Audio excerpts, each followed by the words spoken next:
welcome to a new deep dive where we try and unravel some everyday mysteries using science. Glad to be here. So today we're looking at something you've likely seen, well, loads of times. You stir your tea, Right. expecting maybe the loose leaves to scatter everywhere, but instead they kind of clump up right in the center. Yeah, it's funny, isn't it? They just gather there. We're going to dive into why that actually happens. And just so you know, all the questions we tackle here, including this one, they're inspired by the book 100 Everyday Science Questions Answered by Alessio Guarino. It's a good source for these kinds of curiosity. Definitely.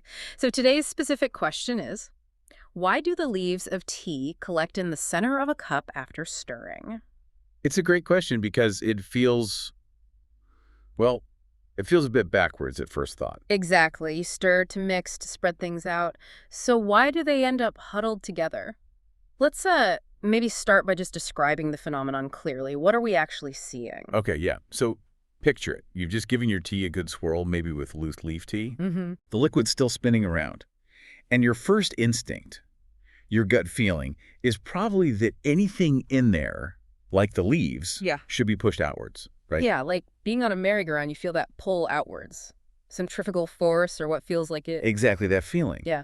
But then, as things start to slow down a bit, watch closely. Okay. You'll see those leaves start to drift, not out, but inwards, towards the very center of the bottom of the cup. Ah, right. I have seen that. It's quite noticeable once you look for it. It is. It's a consistent thing. They just congregate there. Okay, so that's the what. We see them gather in the middle. Now, the big question, why? What's the physics behind this? It seems counterintuitive. It does, but the explanation is actually pretty fascinating. It boils down to a mix of things. The main swirling motion you create, yes, but also, crucially, friction. Friction? How does friction play a part inside a smooth teacup with liquid? Well, think about it. The tea that's right up against the bottom of the cup, and the sides too, it's interacting with a surface that isn't moving. The cup is stationary. Right. So that contact creates friction, just like rubbing your hands together, but, on a fluid level. And this friction acts like a brake. It slows down the tea right near those surfaces. Okay, so the tea at the edges and bottom is moving slower than the tea maybe higher up or in the middle. Precisely. The tea towards the center and maybe nearer the surface isn't experiencing that direct friction with the cup in the same way, so it keeps rotating a bit faster. Ah, I see. So you've got different speeds within the same swirling liquid. Exactly. And that difference in speed is the absolute key. It creates something called a pressure gradient. A pressure gradient? Sounds technical. It just means there's a slight difference in pressure. The faster spinning liquid, generally towards the top and center, exerts a bit more outward pressure compared to the slower moving liquid down near the bottom and edges. Okay, higher pressure pushing out more where it's fast, lower pressure where it's slow. What happens then? Well, fluids like to try and balance things out. To equalize that pressure difference, a secondary flow gets set up. It's subtle, but it's there. A secondary flow, so not just the main swirl. Correct. And here's the cool part. Along the very bottom of the cup, where the liquid is slower due to friction, the flow direction is actually inwards from the edges, moving towards the center. Wait, really? So even though I stirred it outwards, there's a flow moving inwards at the bottom? Yep. It's driven by that pressure difference trying to balance out. The higher pressure further up pushes down near the edges, and the lower pressure near the bottom allows flow inwards. Wow. Okay. That's not obvious at all. It isn't. So you have this inward current along the bottom heading for the center. What happens when it gets there? Nowhere else to go sideways. Does it go up? Exactly. It has to go somewhere, so it flows upwards towards the surface, right in the middle of the cup. Creating like a little fountain effect almost, but underwater. Sort of, yeah. A gentle upward current in the center.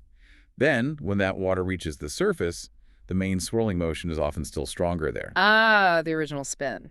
Right. So that pushes the water outwards again towards the edges near the top surface. And then does it go down the sides? And then it flows downwards along the sides to complete the loop. So you have this continuous circulation, inwards along the bottom, up the middle, outwards at the top, down the sides. That's amazing, like a hidden conveyor belt system inside the teacup. That's a really good way to put it. A vertical circulation pattern on top of the main horizontal swirl. Okay, so now bring back the tea leaves. Where do they fit into this? Right, the leaves. When you first stir, obviously everything's turbulent. They're just mixed everywhere. They're chaos. Total chaos. But as the main swirling starts to die down a little, This secondary flow we just talked about starts to become more influential, especially for things slightly denser than the water itself. Like tea leaves. Exactly. Tea leaves are generally a bit denser than water. So which part of this secondary flow do you think they'll follow most easily? If they're denser, maybe the flow along the bottom. Gravity pulls them down a bit anyway. You got it. They tend to sink slightly, and they get caught up in that inward flow, moving along the bottom of the cup. The conveyor belt. The conveyor belt heads straight for the center, carrying the tea leaves with it. Ah, okay, so that inward flow at the bottom is what collects them. That's the dominant effect for the leaves. While, yes, there's that outward flow at the top surface, right. The leaves, being heavier, spend more time near the bottom and get swept along by that stronger, focused inward current. And they just pile up in the middle when that current turns upwards. Precisely. They accumulate right there where the inward bottom flow converges and starts to rise. So it's not magic, and it's not defying physics. It's actually because of the physics. The friction, the pressure, the secondary flow.